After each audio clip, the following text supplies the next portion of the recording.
Hello दोस्तों, कैसे हैं आप सब। तो दोस्तों, हमारे चैनल में उत्तराखंड की निःशुल्क सीरीज चल रही है जिसमें कि आपको कंप्लीट कोर्स कराया जा रहा है।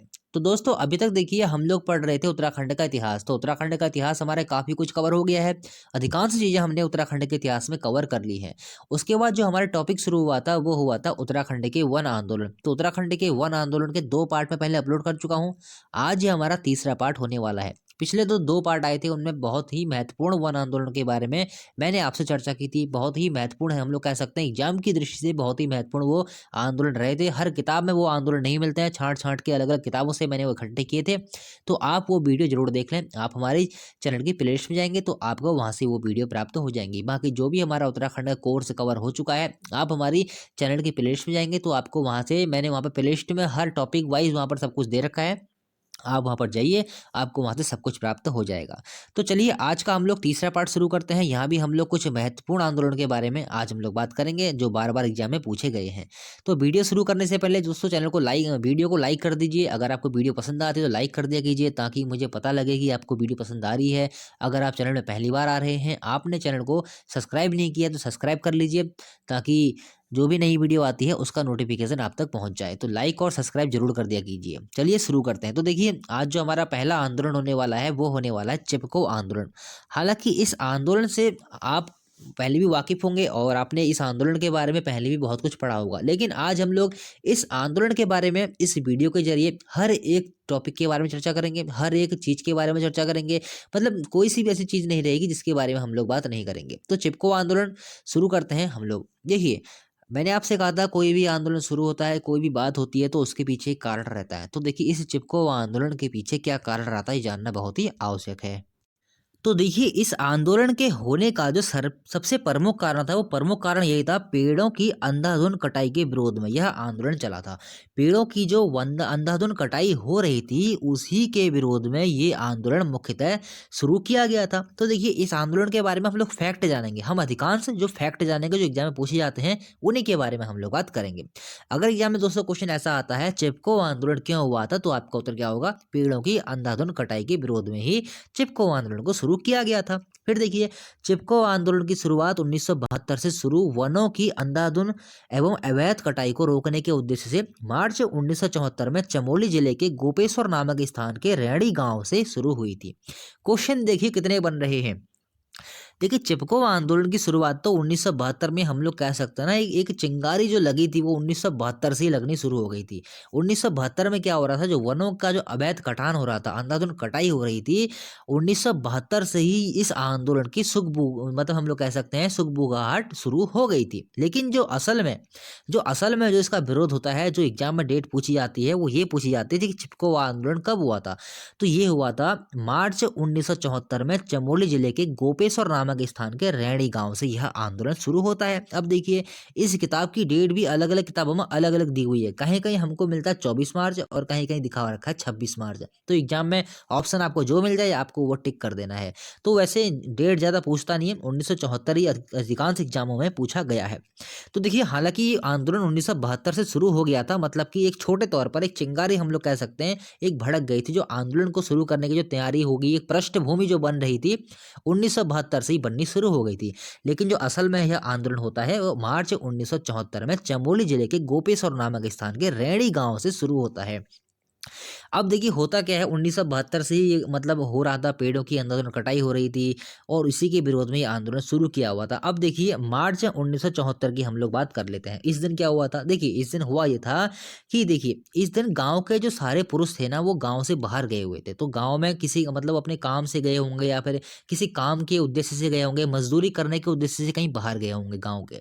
तो इस दौरान गाँव में सिर्फ और सिर्फ महिलाएं थी। अब होता क्या, जंगलात वाले आते हैं और वे पेड़ों को काटने के लिए ही वहां पर जो रैणी गांव होता है, इस रैणी गांव में जो जंगल होता है उस जंगल के पेड़ों को काटने के लिए जंगलात के अधिकारी आते हैं। अब जैसे ही क्या होता है, जंगलात के अधिकारी आते हैं और महिलाओं को जब ये खबर मिलती है तो वो महिलाएं भी वहां पर पहुंच जाती हैं। अब देखिए होता क्या है ना, जो रैणी गांव होता है वहां पर कुछ जंगल होते हैं, तो उन जंगलों में जो पेड़ रहते हैं उन पेड़ों में चिन्ह लगाए रहते हैं, मतलब पेड़ों में एक निशान लगाया रहता है कि इस जो जिस पेड़ में निशान लगा होगा उस पेड़ को काटा जाएगा। अब देखिए जैसे ही महिलाओं को खबर पहुंचती है और महिलाओं का जो नेतृत्व कर रही होती हैं वो होती हैं गौरा देवी। गौरा देवी कई बार एग्जाम में पूछ लिया गया है। तो इस चिपको आंदोलन जो चलता है मार्च 1974 में, जब ये जंगलात के अधिकारी वहां पर आते हैं पेड़ों को काटने के लिए, तो जो गौरा देवी जो महिलाओं का नेतृत्व कर रही होती है, इनके नेतृत्व में वहां पर महिलाएं आ जाती हैं जंगलों के जो पेड़ होते हैं उनको बचाने के लिए। तो जैसे ही जंगलात का अधिकारी आता है तो महिलाएं क्या करती हैं, इन पेड़ों से चिपक जाती हैं। इन पेड़ों से चिपक जाने के कारण ही इसको चिपको आंदोलन कहा गया है। तो इस तरह की कुछ घटनाएं होती हैं, जंगलात अधिकारियों और महिलाओं के बीच में कुछ झड़प होती है और महिलाएं जो जो पेड़ों में चिन्ह निशान लगाए रहते हैं उन पेड़ों पर महिलाएं, जो बच्चे बच्चे होते हैं, महिलाएं होते हैं, चिपक जाती हैं। और जो जंगलात के अधिकारी होते हैं अंत में उनको महिलाओं से हारना पड़ता है, वो लोग पेड़ों को बिना काटे ही वापस चले जाते हैं। इस प्रकार से जो चिपको आंदोलन जो गौरा देवी के द्वारा चलाया गया था ये सफल रहा था। क्वेश्चन दोस्तों क्या बनेगा, चिपको आंदोलन कब हुआ था? मार्च 1974 में। कहाँ? हो सकता है चमोली पूछ ले, हो सकता है गोपेश्वर पूछ ले, हो सकता है रैणी गांव पूछ ले। रैणी गांव सबसे महत्वपूर्ण है, आपको रैणी गांव याद रखना है। चमोली के गोपेश्वर नामक स्थान के रैणी गांव में मार्च 1974 में होता है। किसके नेतृत्व में होता है? तो ये होता है गौरा देवी के नेतृत्व में। बहुत ही महत्वपूर्ण क्वेश्चन है, काफी बार दोस्तों यहाँ से एग्जाम में क्वेश्चन बन चुके हैं। चलिए ठीक है। तो चिपको आंदोलन, अगर एग्जाम में क्वेश्चन बनता है कि चिपको आंदोलन की सूत्रपातकर्ता कौन रही थी, तो ये रही थी गौरा देवी। इसके बारे में देखिए, इस आंदोलन के बारे में हर कोई जानता है, तो ज़्यादा हम लोग इसके बारे में चर्चा करेंगे नहीं, जितना एग्जाम के लिए महत्वपूर्ण है उन्हीं फैक्ट के बारे में हम लोग बात करेंगे। फिर देखिए चिपको आंदोलन की सूत्रपातकर्ता कौन हो जाएंगी, तो ये हो जाएंगी गौरा देवी। चलिए ठीक है, गौरा देवी के बारे में भी हम लोग बात करेंगे। फिलहाल अभी लोग हम लोग एक दो बातें जानते हैं, उसके बाद हम लोग गौरा देवी के बारे में हम लोग डिटेल से बात करेंगे। फिर देखिए चिपको आंदोलन से पहले 1972 में चंडी प्रसाद भट्ट द्वारा महिला मंगल दलों की स्थापना की गई थी। महिला मंगल दल की स्थापना किसने की थी? चंडी प्रसाद भट्ट द्वारा 1972 में। चलिए ठीक है, ये महिला मंगल दल भी अभी हम लोग पढ़ेंगे। चलिए बढ़ते हैं हम लोग आगे। तो देखिए 1972 में जो चंडी प्रसाद भट्ट जी के द्वारा जो उन्होंने महिला मंगल दल की स्थापना की थी, तो उसी के तहत क्या होता है, 1972 में चमोली के रैणी ग्राम की महिलाओं ने मंगल दल का अध्यक्ष गौरा देवी को चुना था। तो जैसे देखिए मंगल दल का अध्यक्ष गौरा देवी को चुना गया है, और मार्च 1974 में जिस समय ये चिपको आंदोलन होता है, तो उस समय जो इनकी अध्यक्ष रही थी, महिला मंगल दल की जो अध्यक्ष रही थी रैणी ग्राम की, वो रही थी गौरा देवी। इस प्रकार गौरा देवी ने ही इस आंदोलन का नेतृत्व किया था। ये जब हम कह सकते हैं 1972 तो पहले की डेट है, 1974 में वो आंदोलन होता है, लेकिन उससे पहले की कुछ घटनाएं थी जो एग्जाम में पूछी जा सकती हैं, तो उनके बारे में भी हम लोग बात करेंगे। चलिए ठीक है। उसके बाद देखिए चिपको आंदोलन को अपने शिखर पर पहुंचाने में पर्यावरणविद सुंदरलाल बहुगुणा और चंडी प्रसाद भट्ट ने महत्वपूर्ण भूमिका निभाई थी। बहुत ही दोस्तों महत्वपूर्ण क्वेश्चन है कि चिपको आंदोलन को अपने शिखर पर पहुंचाने में किसने महत्वपूर्ण भूमिका निभाई थी, तो आपका उत्तर क्या हो जाएगा? सुंदरलाल बहुगुणा और चंडी प्रसाद भट्ट। ये क्वेश्चन दोस्तों बहुत बनता है एग्जाम में। कभी कभी क्या होता है, आप यहाँ पर गौरा देवी लगाते हैं, गौरा देवी नहीं आएगा। गौरा देवी किस कंडीशन में आएगा कि चिपको आंदोलन की सूत्रपातकर्ता और चिपको आंदोलन का नेतृत्व किसने किया था, तो आपका उत्तर क्या हो जाएगा? गौरा देवी। अगर क्वेश्चन ऐसा बनता है कि चिपको आंदोलन को अपने शिखर पर पहुंचाने में सबसे महत्वपूर्ण भूमिका किन व्यक्तियों ने निभाई थी, तो आपका उत्तर क्या हो जाएगा? सुंदरलाल बहुगुणा और चंडी प्रसाद भट्ट। हालांकि ये सुंदरलाल बहुगुणा और चंडी प्रसाद भट्ट के बारे में भी हम लोग अभी चर्चा करेंगे। चलिए ठीक है। उसके बाद देखिए चिपको आंदोलन के दौरान आंदोलनकारी महिलाओं द्वारा दिया गया नारा, हालांकि 1977 में नारा दिया गया था, आंदोलन तो पहले हो गया था 1974 में, लेकिन एक नारा उसमें चला था। वो नारा क्या था? देखिए नारा ये था, क्या है इस जंगल के उपकार, मिट्टी पानी और बयार जिंदा रहने के आधार। दोस्तों ये आपको याद रखना है। हो सकता है एग्जाम आपसे डायरेक्ट ये क्वेश्चन पूछ लिया जाए कि आपके सामने ये नारा दिया जाएगा और आपसे ये पूछा जाएगा, बताइए कि यह नारा किस आंदोलन में दिया गया था। तो आपको याद रखना है, क्या है इस जंगल के उपकार, मिट्टी पानी और बयार जिंदा रहने के आधार, ये नारा किस आंदोलन में दिया गया था, तो ये दिया गया था चिपको आंदोलन में। तो ये आपको याद रखना है। और हो सकता है ये क्वेश्चन ये पूछ लिया कि जो ये नारा है, नारा कब दिया गया था, तो आपका उत्तर क्या हो जाएगा? 1977 में। हर फैक्ट दोस्तों आपको याद रखना है, आने वाले एग्जाम के लिए काफी महत्वपूर्ण फैक्ट हैं। चलिए ठीक है, बढ़ते हैं हम लोग आगे। और देखिए दोस्तों, ये जो आंदोलन मार्च 1974 में जो होता है ना, ऐसा नहीं है कि ये आंदोलन उसी समय खत्म हो गया था, ये आंदोलन बाद में चलता रहा था। लेकिन जो एक लहर आई थी जिससे ये आंदोलन इतना प्रकाश में आता है, वो लहर 1974 में ही आती है। लेकिन उसके बाद क्या होता है, ये आंदोलन बाद में चलता ही रहा, जैसे कि सुंदरलाल बहुगुणा और चंडी प्रसाद भट्ट के द्वारा इस आंदोलन को आगे बढ़ाते रहे, इस आंदोलन को चलाते रहे और इसको जो अपने शिखर पर पहुंचाया, एक नाम दिलाया, वो हम लोग कह सकते हैं सुंदरलाल बहुगुणा और चंडी प्रसाद भट्ट ने ही इसको वो नाम दिलाया। फिर देखिए, सुंदरलाल बहुगुणा के द्वारा भी एक नारा दिया गया है, ये भी दोस्तों एग्जाम में पूछ लिया गया है कि हिमालय बचाओ देश बचाओ का नारा किसने दिया है। तो आपको याद रखना है, पर्यावरणविद सुंदरलाल बहुगुणा के द्वारा ये नारा दिया गया है। कभी कभी दोस्तों एग्जाम में ये क्वेश्चन ये पूछ लेता है कि सुंदरलाल बहुगुणा और चंडी प्रसाद भट्ट का संबंध किस क्षेत्र से है। तो आपको याद रखना है, पर्यावरणविद हैं ये लोग और पर्यावरण से ही इनका संबंध रहेगा। तो ये हिमालय बचाओ देश बचाओ नारा कौन देगा, ये देंगे सुंदरलाल बहुगुणा जी। चलिए ठीक है, गौरा देवी के बारे में हम लोग कुछ बातें जानते हैं। गौरा देवी महत्वपूर्ण है, यहाँ से भी क्वेश्चन बनते हैं। देखिए, इनका जो जन्म हुआ था वो हुआ था 1925 में चमोली के लाता गांव में। देखिए, लाता गांव में इनका जन्म होगा।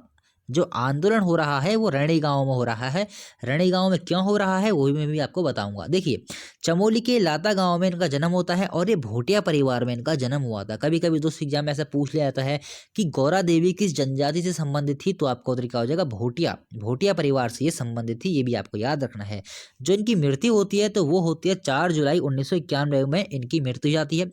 महत्वपूर्ण है दोस्तों, ये जितने भी यहाँ पर टॉपिक लिखे हुए हैं सब महत्वपूर्ण है। इनके पति का नाम क्या था, पति का नाम था मेहरबान सिंह। देखिए, इनकी जो शादी हुई थी, जो मेहरबान सिंह थे ना, वो रैणी गांव के रहने वाले थे। और इनका जन्म कहाँ हुआ था, गौरा देवी का, इनका जन्म हुआ था लाता गांव में। तो इस प्रकार से जब इनका विवाह होता है तो लाता गांव से रैणी गांव पहुंच जाती हैं और इस प्रकार से रैणी गांव में ही चिपको आंदोलन शुरू होता है।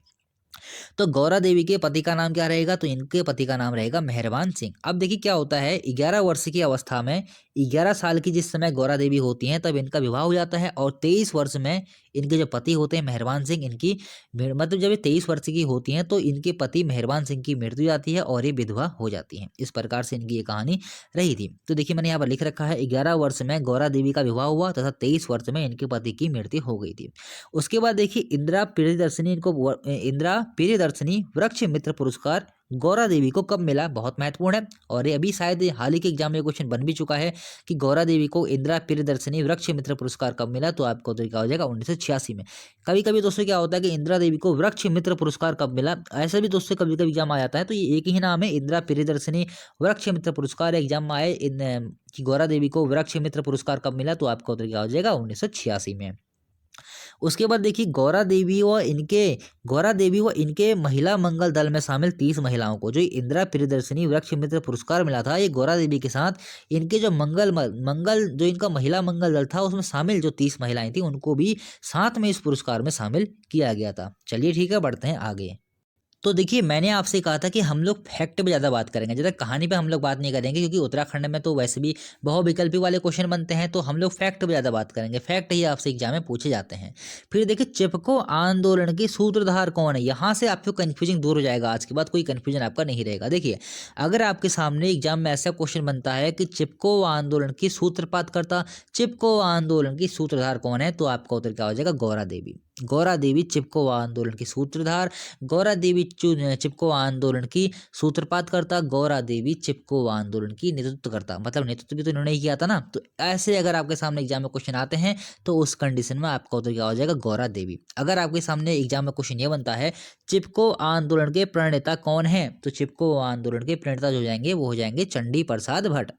प्रणेता का मतलब क्या होता है, प्रणेता का मतलब ये होता है कि देखिए, किसी चीज को आगे बढ़ाना, उसको मार्ग दिखाना, या हम लोग कह सकते हैं किसी चीज का नेता, आगे को ले जाने वाला नेता, आगे को ले जाने वाला, उसको मार्ग दिखाने वाला। तो वो कौन हो जाएंगे, तो वो हो जाएंगे चंडी प्रसाद भट्ट। शब्दों को समझिए, शब्दों का यहाँ पर हेर फेर हो रहा है।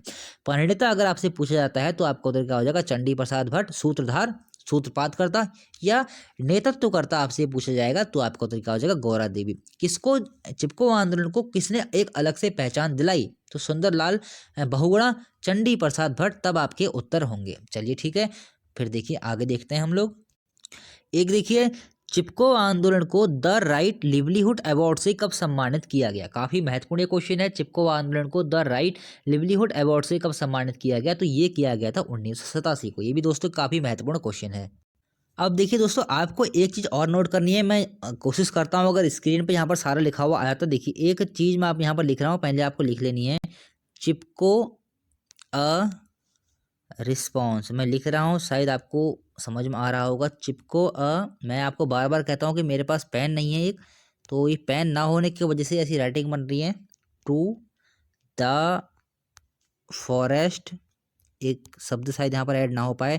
देखिए, Chipko a response to the forest, और यहाँ पर देखिए एक शब्द इतना आप लिख लीजिए, उसके बाद में एक शब्द और लिखता हूँ। देखिए, उसके बाद एक शब्द आपको और लिखना है, वो शब्द आ जाएगा आपका क्राइस। देखिए, एक मिनट मैं इसको अच्छे से लिख देता हूँ। ये शब्द आपके पास आएगा CRI, बहुत महत्वपूर्ण है ये एग्जाम की आने वाली दृष्टि से, तो इसको मैं यहाँ पर लिख रहा हूँ। देखिए, Chipko a response to the forest cries, ये एक वृत्ति चित्र था। क्या था? यह एक वृत्ति चित्र, ये एक था वृत्ति चित्र। असल में होता क्या है, देखिए, एक प्रसिद्ध फिल्म निर्माता थे जिनका नाम था, मैं उनका नाम भी यहाँ पर लिख देता हूँ। देखिए, मैं सब कुछ आपको लिख के दिखा दे रहा हूँ ना, फिर मैं आपको एक बार बोल दूंगा तो आप उसको नोट कर लेंगे। देखिए, एक फिल्म मेकर थे, उनका नाम होता है पामेला। एक मिनट मैं लिखता हूँ इसको, उनका नाम लिखने की यहाँ पर कोशिश करता हूँ। देखिए, उनका नाम था पामेला, पामेला रुक्स। एक फिल्म मेकर थे, उनका नाम था पामेला रुक्स। देखिए, अब मैं बोलता हूँ, आपको नोट कर लेना। देखिए, प्रसिद्ध फिल्म निर्माता पामेला रुक्स ने Chipko a response to the forest cries नामक एक वृत्ति चित्र बनाया था और चिपको आंदोलन को अंतर्राष्ट्रीय स्वरूप प्रदान करने में योगदान दिया था। अब एग्जाम में दोस्तों क्वेश्चन क्या बनेगा? Chipko a response to the forest cries नामक वृत्ति चित्र किसने बनाया था? तो आपको तरीका हो जाएगा, पामेला रुक्स ने बनाया था। और देखिए, चिपको आंदोलन को अंतर्राष्ट्रीय स्वरूप प्रदान करने में इन्होंने बहुत ही महत्वपूर्ण योगदान दिया था। तो आपको याद रखना है पामेला रुक्स को। चलिए ठीक है, तो आप समझ गए होंगे। फिर देखिए, आते हैं हमारे पास चंडी प्रसाद भट्ट, इनके बारे में हम लोग कुछ बातें जान लेते हैं। देखिए, जो इनका जन्म होता है वो होता है 1934 को। दसौली ग्राम स्वराज मंडल की इन्होंने स्थापना की थी 1964 में। देखिए, कुछ किताबों में यहाँ पर भी भ्रम दिया गया है। कुछ किताबों में क्या लिखा गया है कि दसौली ग्राम स्वराज संघ की जो स्थापना होती है वो होती है 1964 में, और कुछ किताबों में क्या लिखा गया है, दसौली ग्राम स्वराज मंडल की स्थापना 1980 में होती है। लेकिन एग्जाम में क्वेश्चन बन भी चुका है, हमें इसमें उलझना नहीं है। दसौली ग्राम स्वराज मंडल की जो स्थापना होती है 1964 ही आपको मानना है। और देखिए, जो दसौली ग्राम है वो दसौली ग्राम कहाँ है? ये है गोपेसर चमोली में, ये भी आपको नोट कर लेना है। फिर देखिए, चिपको आंदोलन को गति देने के लिए दाल्यो का दगड़िया नामक स्वयंसेवी संस्था का इन्होंने गठन किया था। ये दोस्तों काफ़ी महत्वपूर्ण क्वेश्चन है कि दाल्यो का दगड़िया नामक स्वयंसेवी संस्था का गठन किसने किया था? तो ये किया था चंडी प्रसाद भट्ट ने। क्यों किया था? क्यों, अभी आपसे पूछ सकता है एग्जाम में, तो क्यों किया था? चिपको आंदोलन को गति देने के लिए। चलिए ठीक है। उसके बाद देखिए, इनको कुछ पुरस्कार मिलते हैं, उनके बारे में हम लोग जान लेते हैं। देखिए, रेमन मैग्सेसे पुरस्कार इनको मिलता है 1982 में। और देखिए, उसी तरह पद्मश्री इनको मिलता है 1986 में, और पद्म भूषण इनको मिलता है 2005 में। रेमन मैग्सेसे पुरस्कार एशिया का सबसे बड़ा पुरस्कार इसको माना जाता है, और साथ ही में एशिया का नोबल पुरस्कार भी इसको कहा जाता है। एग्जाम दोस्तों क्वेश्चन बन भी चुका है कि एशिया का नोबल पुरस्कार किसे कहा जाता है? तो आपका उत्तर क्या हो जाएगा? रेमन मैग्सेसे पुरस्कार को। तो यही पुरस्कार किसको मिलता है? चंडी प्रसाद भट्ट को 1982 में। हालांकि बाद में दीप जोशी, उत्तराखंड में 2 ही व्यक्तियों को रेमन मैग्सेसे पुरस्कार मिला है। एक रेमन मैग्सेसे पुरस्कार मिलता है चंडी प्रसाद भट्ट को, एक दीप जोशी को 2005 में ये मिला था। चलिए ठीक है, बढ़ते हैं आगे। फिर देखिए, चिपको आंदोलन से संबंधित एक व्यक्ति और है सुंदरलाल बहुगुणा, इनके बारे में भी हम लोग जान लेते हैं। देखिए, इन लोगों से संबंधित ना जो आंदोलन के लिए जो उन्होंने कार्य किए होंगे काफ़ी महत्वपूर्ण है, तो हम उन्हीं चीज़ों को पढ़ रहे हैं। 1927 में टिहरी के मरोड़ा ग्राम में इनका जन्म हुआ था। कभी कभी जन्म पूछ लेता है तो आपको याद रखना है, मैंने इसलिए यहाँ पर लिख दिया है। देखिए, 1981 में भारत सरकार ने इन्हें पद्मश्री देने की घोषणा की, जिसको इन्होंने अस्वीकार कर दिया था। दोस्तों, ये भी क्वेश्चन कई बार आ चुका है कि सुंदरलाल बहुगुणा या फिर किसने, भारत सरकार ने 1981 में पद्मश्री देने की घोषणा किसको की थी? जिन्होंने की उसे लेने से अस्वीकार कर दिया था। तो आपको उधर क्या आ जाएगा? सुंदरलाल बहुगुणा ने। चलिए ठीक है। उसके बाद देखिए, इनको वृक्ष मानव पुरस्कार दिया गया 1985 में। किसके द्वारा दिया गया? बम्बई की एक वृक्ष मित्र संस्था थी, उसके द्वारा इनको वृक्ष मानव का पुरस्कार दिया गया था। देखिए, सुंदरलाल जो बहुगुणा रहेंगे ना, इन्होंने अनेकों देशों में चिपको आंदोलन के महत्व को समझाया था, और कई सारे देशों में गए, वहां भ्रमण किया, और इस जो आंदोलन आंदोलन हुआ था इसकी जानकारी और देशों में भी इन्होंने दी थी। तो चिपको आंदोलन के बारे में इन्होंने काफ़ी देशों में ये भ्रमण करे और इस आंदोलन के बारे में, इस आंदोलन के महत्व के बारे में काफ़ी देशों में गए। उन देशों में इन बातों को उन्होंने रखा और समझाया कि किस तरीके से हम मतलब जंगलों का संरक्षण कर सकते हैं। एक ये भी एक तरीका है कि हम लोग बिना कुछ बोले, बिना लड़ाई झगड़ा किए हुए हम लोग अपने वनों को बचा सकते हैं। तो ये कई सारे देशों में जाते हैं और चिपको आंदोलन का ये प्रचार करते हैं। तो मैंने आपसे कहा था ना कि सुंदरलाल बहुगुणा, चंडी प्रसाद भटके नेतृत्व में ही जो ये चिपको आंदोलन है इसको एक जो पहचान मिलती है, विश्व में जो इसको पहचान मिली है, इन्हीं के प्रयासों से मिली है। उसके बाद देखिए राष्ट्रीय एकता पुरस्कार इनको मिलता है 1984 में, काफ़ी महत्वपूर्ण है, आपको याद रखना है। चलिए ठीक है, उसके बाद देखते हैं उसके बाद क्या होता है दोस्तों। 1980 में उस समय जो प्रधानमंत्री थी वो थी इंदिरा गांधी। तो 1925 में चिपको आंदोलन से संबंधित चीज़ों के लिए सुंदरलाल बहुगुणा ने इंदिरा गांधी जी से भी मतलब इन्होंने मुलाकात की थी। तो ये भी क्वेश्चन बन सकता है कि सुंदरलाल बहुगुणा ने चिपको आंदोलन के संबंध में तत्कालीन प्रधानमंत्री इंदिरा गांधी से कब मुलाकात की थी। तो आपका उत्तर क्या हो जाएगा, आपका उत्तर हो जाएगा 1980 में। चलिए ठीक है, उसके बाद देखिए हिमपुत्रियों की ललकार, वन नीति बदले सरकार, वन जागे वनवासी जागे चिपको आंदोलन के दौरान दिया गया यह नारा था। ये भी क्वेश्चन आपको याद रखना है कि हिमपुत्रियों की ललकार, वन नीति बदले सरकार, वन जागे वनवासी जागे नामक जो ये नारा है, यह नारा किस आंदोलन में दिया गया है। तो आपका उत्तर क्या हो जाएगा, चिपको आंदोलन में। चलिए ठीक है, उसके बाद देखिए उत्तराखंड के वृक्ष मानव विश्वेश्वर दत्त सकलानी, ये तो हर कोई जानता ही है। इनको एक पुरस्कार मिला था इंदिरा प्रियदर्शनी वृक्ष मित्र पुरस्कार। तो ये 1986 में इनको ये पुरस्कार मिला है। तो ये भी आपको याद रखना है। इनका देखिए मैंने यहाँ पर क्यों लिखा हुआ है, ये विश्वेश्वर दत्त सकलानी मैंने यहाँ पर क्यों लिखा हुआ है, इनका 18 जनवरी 2019 को इनका निधन हो गया था, इसलिए मैंने यहाँ पर इनको लिख रखा है। क्योंकि देखिए जिनका हाल ही में अगर किसी भी जो फेमस जो व्यक्ति होता है ना, उसका हाल ही में अगर निधन हुआ रहता है तो उसके संबंध में एग्जाम में क्वेश्चन बनने की संभावना रहती है। इसलिए मैंने यहाँ पर लिखा हुआ है, एग्जाम में क्वेश्चन बन सकता है कि विश्वेश्वर दत्त सकलानी को इंदिरा प्रियदर्शनी वृक्ष मित्र पुरस्कार कब मिला। तो आपका उत्तर क्या हो जाएगा, 1986 में। इनकी मृत्यु कब हुई, 18 जनवरी 2019 को। चलिए ठीक है, बढ़ते हैं आगे। फिर देखिए चिपको आंदोलन की तर्ज पर ही 1983 में कर्नाटक के उत्तर कन्नड़ क्षेत्र में अप्पिको आंदोलन हुआ। कई बार दोस्तों ये क्वेश्चन बन चुका है, अप्पिको आंदोलन कहाँ हुआ था। तो पहला उत्तर, अप्पिको आंदोलन कहाँ हुआ, कर्नाटक में। कर्नाटक में कहाँ, कर्नाटक के उत्तरी कन्नड़ क्षेत्र में यह आंदोलन हुआ था।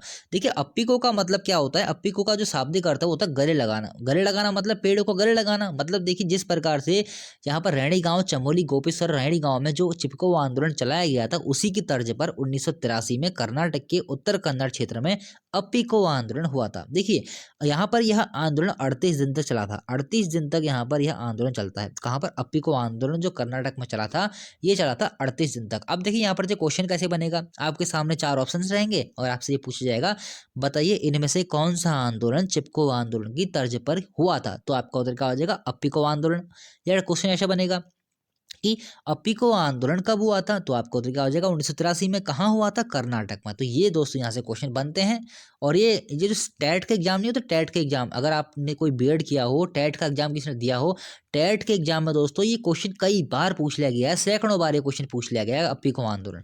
चलिए ठीक है, उसके बाद देखिए अप्पिको आंदोलन के जो सूत्रधार रहे थे वो कौन रहे थे। तो वो रहे थे पांडुरंग हेगड़े, इस आंदोलन के सूत्रधार रहे थे। फिर देखिए अप्पिको आंदोलन को दक्षिण भारत का चिपको आंदोलन भी कहा जाता है। अगर एग्जाम में ऐसा क्वेश्चन बनता है कि किस आंदोलन को दक्षिण भारत का चिपको आंदोलन कहा जाता है, तो आपको क्या हो जाएगा, अप्पिको आंदोलन। चलिए ठीक है, तो ये रहा था हमारा चिपको आंदोलन। और चिपको आंदोलन से संबंधित जो महत्वपूर्ण तथ्य थे, जो फैक्ट थे, जो एग्जाम में पूछे जाते हैं, वो सारे के सारे मैंने आपके सामने रख दिए हैं। चलिए ठीक है, उसके बाद हम लोग कुछ और आंदोलन के बारे में बात करते हैं। देखिए उसके बाद उत्तराखंड का 1977 का वन आंदोलन, 1977 में एक वन आंदोलन हुआ था, इसके बारे में भी हम लोग जानते हैं। देखिए इसका जो कारण था ना, इसका कारण ये था वनों की नीलामी के विरोध में यह आंदोलन किया गया था। नीलामी शायद मैंने गलत लिख दिया है, नीलामी शायद ऐसे लिखा जाएगा, ऐसे ही लिखा जाएगा शायद। तो नीलामी थोड़ी मात्रा में, चले कोई दिक्कत हो गई, चले कोई दिक्कत नहीं, समझ में तो आपको आ ही गया होगा। तो देखिए उत्तराखंड में जो 1977 का जो वन आंदोलन हुआ था, तो वनों की नीलामी के विरोध में यह आंदोलन हुआ था। अक्टूबर 1977 को यह राज्य स्तरीय आंदोलन शुरू हुआ। पूरे राज्य में एक साथ यह आंदोलन शुरू हुआ था, लेकिन सरकार पर इसका कोई असर नहीं हुआ, खास असर होता नहीं है। बस ये आंदोलन शुरू हुआ था, लेकिन सरकार पर ऐसा कोई मतलब हम लोग कह सकते हैं असर इस आंदोलन का नहीं पड़ा। लेकिन एग्जाम की दृष्टि से ये महत्वपूर्ण है। किस लिए महत्वपूर्ण है कि 1977 का जो वन आंदोलन हुआ था, उस आंदोलन का कारण क्या था, तो आपका उत्तर क्या हो जाएगा, वनों की नीलामी के विरोध में यह आंदोलन हुआ था। और यहाँ से एक महत्वपूर्ण फैक्ट क्या बनता है कि इसी आंदोलन के दौरान 1978 में संभवतया उत्तराखंड पहली बार बंद हुआ था। तो ये क्वेश्चन दोस्तों बन सकता है कि उत्तराखंड पहली बार बंद कब हुआ, तो आपका उत्तर क्या हो जाएगा, 1978 को। ये क्वेश्चन बन भी चुका है, आने वाले एग्जाम में भी बनेगा। चलिए ठीक है, बढ़ते हैं हम लोग आगे। उसके बाद देखिए अगला हमारे पास आंदोलन आता है डोंगी पैंतोली आंदोलन। काफी ये महत्वपूर्ण आंदोलन है, एग्जाम में दोस्त से पूछे जाते हैं तो आपको याद रखना है। तो ये आंदोलन जो होता है 1980 में यह आंदोलन हुआ था। आंदोलन का जो क्षेत्र रहा था ये रहता चमोली में। ये क्वेश्चन दोस्तों ऐसे ही बनते हैं कि डोंगी पैंतोली आंदोलन कहाँ हुआ था, तो आपको याद रखना है चमोली में। कारण क्या था, कारण ये था जो बांज के वृक्ष थे, उन बांज के वृक्षों को काटे जाने के विरोध में यह आंदोलन होता है। बांज के वृक्षों को सरकार ने उद्यान विकास को सौंप दिया था। जो बांज के वृक्ष थे चमोली में, उनको क्या किया, सरकार ने उद्यान विकास को सौंप दिया। तो इसी के कारण जो ये आंदोलन शुरू होता है, इसका जो नेतृत्व करेंगे वो करेंगे महिला मंगल दल। महिलाओं के द्वारा ही यह आंदोलन शुरू किया गया था। और जो इनका जो नेतृत्व कर रही थी महिला मंगल दल में, वो उनका नाम था मथुरा देवी। ये भी क्वेश्चन कभी कभी दोस्तों बन सकता है कि डोंगी पैंतोली आंदोलन का नेतृत्व किसने किया था, तो आपको उत्तर क्या हो जाएगा, महिला मंगल दलों में जो उनका नेतृत्व कर रही थी वो थी मथुरा देवी। तो मथुरा देवी के नेतृत्व में ही डोंगी पैंतोली आंदोलन शुरू हुआ। चलिए ठीक है। और बाद में इस आंदोलन को रमेश पहाड़ी और चंडी प्रसाद भट्ट के द्वारा भी समर्थन दिया गया था। तो देखिए सरकार ने बांज के जंगलों को उद्यान विकास को सौंप दिया। महिलाओं के विरोध के बाद सरकार ने अपना फैसला वापस ले लिया। थोड़ी सी यहाँ पर मिस्टेक हो गई है, महिलाओं के विरोध के बाद में लिखना भूल गया हूँ। चलिए कोई दिक्कत नहीं, कोई मिस्टेक होती है ना तो तुरंत उसका समाधान कर दिया जाता है ताकि आप कन्फ्यूजिंग में ना रहें। अगर आपको कोई दिक्कत आती है तो आप कमेंट भी कर सकते हैं, मैं हर कमेंट का रिप्लाई जरूर ही करता हूँ, आपको कन्फ्यूजिंग दूर करने की कोशिश जरूर करता हूं। तो देखिए डोंगी पैंतोली आंदोलन का, देखिए यहां पर से आपको फैक्ट समझना है। डोंगी पैंतोली आंदोलन का जो कारण था वो क्या था, वो कौन से वृक्ष थे, बांज के वृक्ष। ये भी आपसे पूछ सकता है। तो डोंगी पैंतोली आंदोलन का जो कारण था वो बांज के वृक्षों से संबंधित रहेगा। तो बांज के जंगलों को काटे जाने के विरोध में यह आंदोलन शुरू होता है। हालांकि बाद में महिलाओं के विरोध के बाद सरकार ने अपना फैसला वापस ले लिया और वन जो हमारे सुरक्षित हो गए थे। उसके बाद देखिए अगला आता है पानी राखो आंदोलन। 1990 में यह होता है पानी राखो आंदोलन। कारण क्या रहा था, कारण ये रहा था पौड़ी गढ़वाल के उफरेखाल गांव के युवाओं द्वारा पानी की कमी को दूर करने के लिए। ये क्वेश्चन देखिए कैसे बनेगा, पानी राखो आंदोलन क्यों हुआ था, पानी की कमी को दूर करने के लिए। देखिए ना पानी आ रहा है तो आप ऐसे समझ जाएंगे, तो पानी की कमी को दूर करने के लिए पौड़ी गढ़वाल के उफरेखाल गांव के युवाओं द्वारा इसको शुरू किया गया था। देखिए जो आंदोलन का जो क्षेत्र रहेगा उफरेखाल गांव पौड़ी गढ़वाल में ही इसका क्षेत्र रहेगा। चलिए ठीक है, बढ़ते हैं आगे। उसके बाद देखिए पानी राखो आंदोलन के सूत्रधार कौन है, तो पानी राखो आंदोलन के जो सूत्रधार रहेंगे वो रहेंगे सच्चिदानंद भारती। ये भी काफी महत्वपूर्ण क्वेश्चन है, काफी बार एग्जाम में बन चुका है। फिर देखिए दूधातौली लोक विकास संस्थान का गठन कब हुआ या फिर कहाँ हुआ, ये भी मैं आपको बताऊंगा कब हुआ। तो पौड़ी में देखिए इसका गठन होता है 1982। डेट आपको याद रखनी दोस्तों, एग्जाम में कभी कोई पूछ लिया आती तो कोई याद रखनी है। दूधातौली लोक विकास संस्थान का गठन कब हुआ, ये हुआ था 1982 में, पौड़ी में होता है और सच्चिदानंद भारती के द्वारा इसका गठन किया गया था। चलिए ठीक है। अब देखिए इसका गठन तो कर लिया गया था, लेकिन इसके गठन का उद्देश्य क्या था, दूधातौली लोक विकास संस्थान के गठन का उद्देश्य क्या था, पेड़ों की अंधाधुंध कटाई पर लगाम लगाना, यानी कि उसमें प्रतिबंध लगाना, नए वृक्षों को लगाना, जहां जहां जंगल काट दिए गए हैं वहां पर नए वृक्षों को लगाना, और बरसाती पानी जो बरसात का जो पानी है उस पानी के लिए तालाब बनाना। मतलब जो नए नए तालाब बनाना, यानी कि जो बरसाती पानी है वो बहकर ऐसे ही नष्ट ना हो जाए, मतलब कुछ तालाब बनाए जाए और उन तालाबों में जो बरसाती पानी है उसको इकट्ठा किया जाए। तो इसीलिए ही दूधातौली लोक विकास संस्थान का गठन किया गया था, पेड़ों की अंधाधुंध कटाई पर लगाम लगाने के लिए, नए वृक्षों को लगाने के लिए और बरसाती पानी को रोककर उसके सदुपयोग करने के लिए। तो इस प्रकार से दूधातौली लोक विकास संस्थान का गठन कौन करेगा, सच्चिदानंद भारती। कई बार एग्जाम में क्वेश्चन बन भी चुका है, 1982 डेट आपको याद रखनी है। उसके बाद देखिए अगला आंदोलन आता है रक्षा सूत्र आंदोलन। काफी महत्वपूर्ण आंदोलन है दोस्तों आने वाले एग्जामों के लिए। फिर देखिए 1994 में यह आंदोलन होता है, डेट आपको याद रखनी है, किसी भी आंदोलन की आपको डेट नहीं छोड़नी है।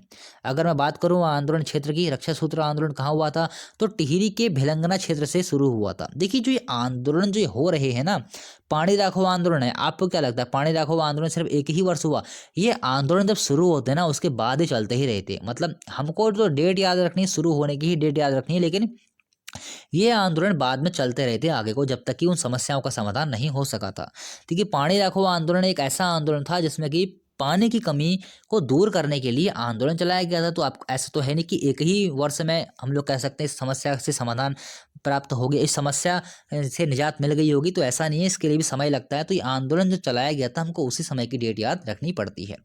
तो रक्षा सूत्र आंदोलन 1994 में होगा और टिहरी के भिलंगना क्षेत्र से यह शुरू होता है। अगर मैं बात करूं कि रक्षा सूत्र आंदोलन का नेतृत्व कौन कर रहा था, तो आपको उधर क्या हो जाएगा, सुरेश भाई इस आंदोलन का नेतृत्व करेंगे। कारण क्या था, कारण यह था वर्णों की कटाई के विरोध में।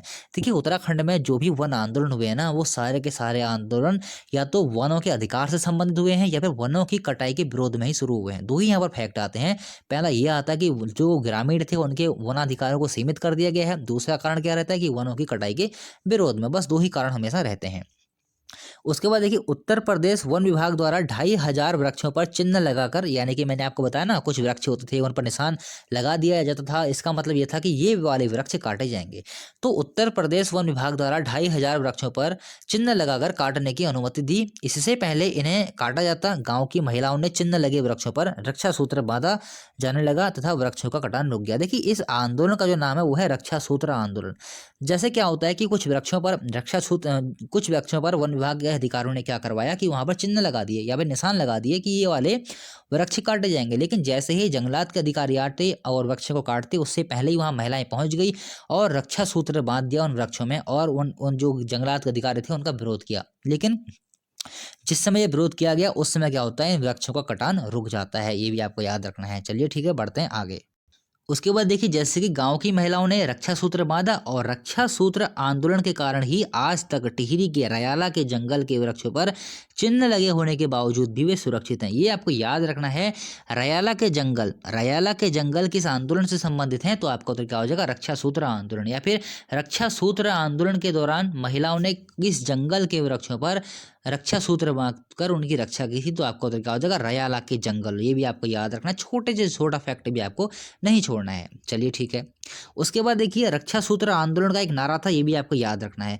ऊंचाई पर पेड़ रहेंगे, नदी ग्लेशियर टिके रहेंगे, पेड़ कटेंगे, पहाड़ टूटेंगे, बिना मौत के लोग मरेंगे, जंगल बचेगा, देश बचेगा, गांव गांव खुशहाल रहेगा। देखिए कितना सुंदर ये नारा दिया था, कितना हम लोग देखिए ना, इसको पढ़ के ही कितना अच्छा लग रहा है। एक मतलब होता है ना, ये एक सच्ची बात लिखी गई है पहाड़ों के संबंध में। तो ये भी आपको याद रखना है। कभी कभी दोस्तों एग्जाम में पूछ लिए जाते हैं ये नारे, तो आपको याद रखना है। चलिए ठीक है। उसके बाद देखिए हम आते हैं मैती आंदोलन में। मैती आंदोलन ये जो शुरू होता है 1996 में। देखिए इसके बारे में 1995 भी कहीं कहीं पर डेट मिलती है कि 1995 में यह आंदोलन शुरू हुआ था, कहीं कहीं 1996 मिलती है। लेकिन हम लोग आधार मान रहे हैं परीक्षा वाणी को, क्योंकि परीक्षा वाणी से ही काफ़ी एग्जाम में क्वेश्चन बनते हैं। और बलोदी जो किताब है, बलोदी जी की किताब में भी इसका उत्तर 1996 में ही है। तो बलोदी की किताब से भी काफ़ी वर्तमान में क्वेश्चन बन रहे हैं और परीक्षा वाणी ही इसमें जो प्रमाणिक है, हम लोग कह सकते हैं इन्हीं दो किताबों से वर्तमान में काफ़ी क्वेश्चन प्रमाणिक माने जा रहे हैं। तो इसलिए मैंने 1996 ही जो डेट यहाँ पर ली है। लेकिन अगर आपके सामने 1996 डेट नहीं आती तो आप 1995 की ओर जा सकते हैं। देखिए मैती आंदोलन के जो जनक रहेंगे वो रहेंगे कल्याण सिंह रावत। और मैती का अर्थ क्या होता है, मायका। तो ये आपको दो चीज़ें याद रखनी है। मैती आंदोलन 1996 में होगा और कल्याण सिंह रावत इस आंदोलन के जनक रहेंगे। और मैती का अर्थ क्या होता है, मैती का अर्थ होता है मायका। मायका यानी कि जब लड़की की शादी होती है, उसके बाद जब अपने ससुराल को, जैसे लड़की की जब शादी होती है, एक तो जहाँ लड़के के घर जाती है वो हो गया ससुराल, जहाँ पर वो रह रही है पहले से, तो वो हो गया उसका मायका। चलिए ठीक है, बढ़ते हैं आगे। तो मैती आंदोलन के बारे में हम लोग कुछ बातें जान लेते हैं कि ये क्या था, ये जानना बहुत जरूरी है। देखिए आंदोलन चलाने का उद्देश्य क्या था, क्यों ये आंदोलन चलाया था। देखिए जो हम कह सकते हैं जो कल्याण सिंह रावत थे ना, कल्याण सिंह रावत जी जो पेशे से एक शिक्षक थे, तो देखिए क्या होता है, कल्याण सिंह रावत के मन में यह विचार तब आया जब ये ग्वालदम इंटर कॉलेज की छात्राओं को शैक्षिक भ्रमण कार्यक्रम के दौरान बेदनी बुग्याल ले गए थे। बेदनी बुग्याल कहाँ है, चमोली में। तो देखिए छात्रों को वनों की देखभाल के लिए तल्लीनता से जुटे देखकर कल्याण सिंह रावत के मन में ख्याल आया कि पर्यावरण संरक्षण में युवतियां ज़्यादा बेहतर ढंग से कार्य कर सकती हैं। देखिए जिस समय ये उनको छात्राओं को भ्रमण पर ले आते हैं बेदनी बुग्याल में, और वहाँ पर उनको कुछ कार्य सौंपा जाता है, क्योंकि देखिए जब जी शैक्षिक भ्रमण जब भी होता है तो वो किसी कार्य के उद्देश्य के लिए किया जाता है, एक प्रैक्टिकली वहाँ पर कुछ कार्य करवाए जाते हैं। तो जब वहाँ पर देखा कल्याण सिंह रावत जी ने जब देखा, इनके नाम के आगे वैसे मैती भी लगता है, कभी कभी एग्जाम में पूछ लिया जाता है कि मैती नाम से कौन फेमस है, तो कल्याण सिंह रावत, कभी कभी इनके नाम के आगे मैती भी लगाया गया है, कल्याण सिंह रावत मैती, ये भी आपको याद रखना है। तो जब इन्होंने देखा कि जो वहाँ की जो छात्राएं हैं जिनको कार्य सौंपा गया है वो अपना कार्य बहुत ही अच्छे तरीके से कर रही हैं, काफी तल्लीनता से वो उस कार्य को कर रही हैं, तो इस चीज से काफी प्रभावित होते हैं। और इससे प्रभावित होने के बाद ये सोचते हैं कि जो वन संरक्षण का, जो पर्यावरण संरक्षण का जो कार्य है वो पुरुषों की अपेक्षा महिलाएं काफ़ी बेहतर ढंग से कर सकती हैं। तो इस आंदोलन की फिर देखिए इसमें फिर देखिए इसमें हुआ क्या, जब इन्होंने ये विचार इसके इनके मन में आता है, उसके बाद ये देखिए क्या शुरू करते हैं। इस आंदोलन के तहत आज विवाह समारोह में इन क्षेत्रों में वर वधु द्वारा पौधारोपण और मायके पक्ष द्वारा इसकी देखभाल की परंपरा विकसित हो चुकी है। अब देखिए होता क्या है, इन्होंने क्या शुरू किया, वृक्षारोपण का कार्य शुरू किया। वृक्षारोपण का कार्य शुरू करने मतलब इन्होंने क्या शुरू किया, जैसे कि अब देखिए होगा क्या, इस देखिए आपको ना हर चीज़ जाननी बहुत जरूरी है, क्योंकि देखिए कोई भी अगर आप चीज़ पढ़ते हैं ना उस चीज़ के बारे में पूरा जानिए, अधूरी जानकारी मत रखिए, ताकि आपसे कभी कोई पूछ सके तो आप उसको बता सके कि भाई ये आंदोलन ऐसी चीज़ पर हुआ था और इसका जो विषय था ये था। तो देखिए इसमें होता क्या था, जैसे कि किसी भी जैसे स्त्री की शादी होगी, वैसे तो ये पहली बात तो क्या था, इसमें जो मुख्यतः था इस आंदोलन में अविवाहित लड़कियां शामिल होती थी।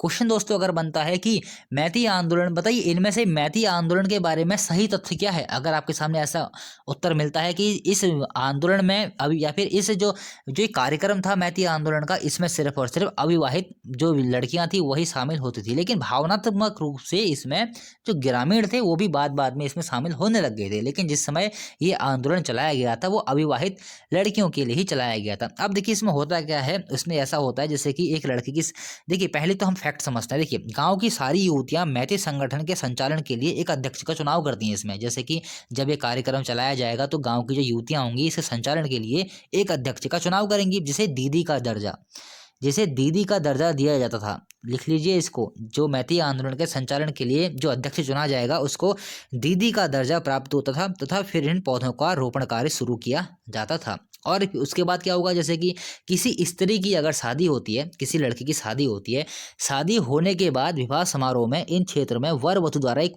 पौधारोपण करने की एक प्रथा चलाई गई, और मायका पक्ष इन पौधों की देखभाल करेगा। तो इस प्रकार से ये आंदोलन था, मतलब हम लोग कह सकते हैं पौधरोपण और पर्यावरण को संरक्षण करने के लिए ही ये आंदोलन चलाया गया था। चलिए ठीक है, बढ़ते हैं आगे।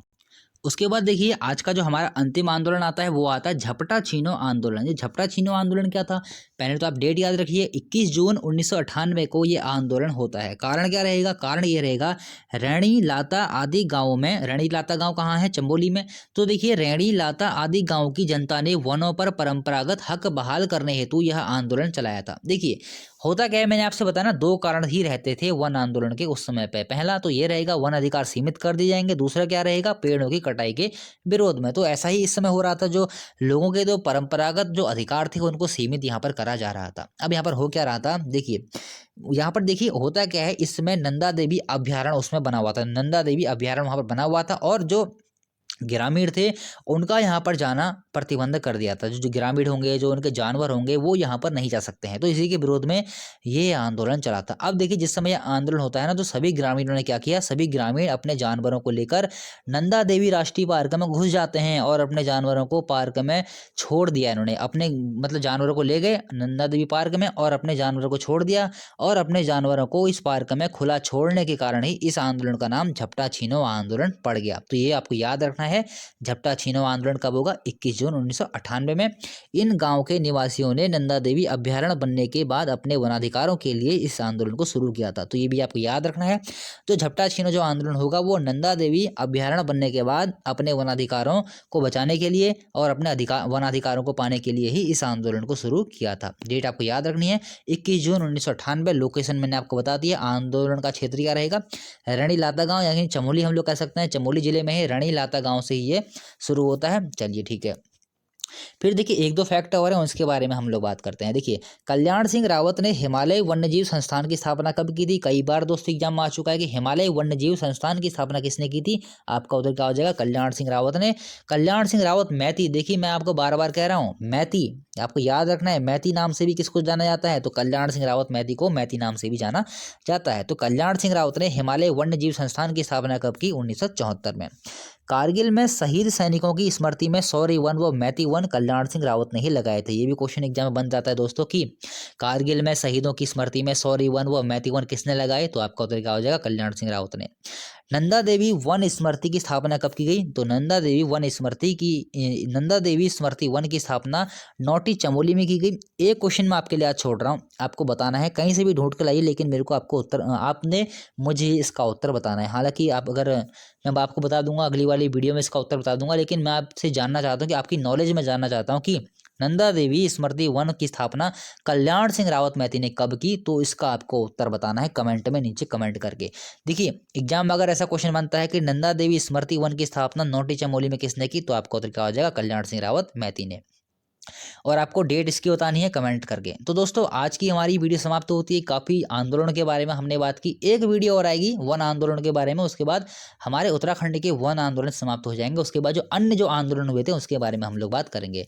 और दोस्तों आप लोग हमारे फेसबुक पेज से ऐड हो जाइए, लिंक आपको नीचे डिस्क्रिप्शन में मिल जाएगा। बहुत सारी नई नई जानकारी आपको वहाँ से मिलती रहती हैं। और एक बात और, अगर आपको कुछ पूछना होता है तो कमेंट कर लिया कीजिए, मैं हर कमेंट का रिप्लाई जरूर करता हूँ। व्हाट्सअप नंबर ही मैंने आपको दे रखा है नीचे, अगर आपको कुछ पूछना है तो वहाँ से भी आप लोग कॉन्टैक्ट मुझसे कर सकते हैं। दोस्तों वीडियो कर, और एक बात और, वीडियो को शेयर कर दिया कीजिए ताकि और लोगों को भी इससे फ़ायदा मिल सके। और साथ ही में वीडियो अगर पसंद आती है तो लाइक कीजिए और चैनल को सब्सक्राइब कीजिए। मिलते हैं अगली वीडियो में।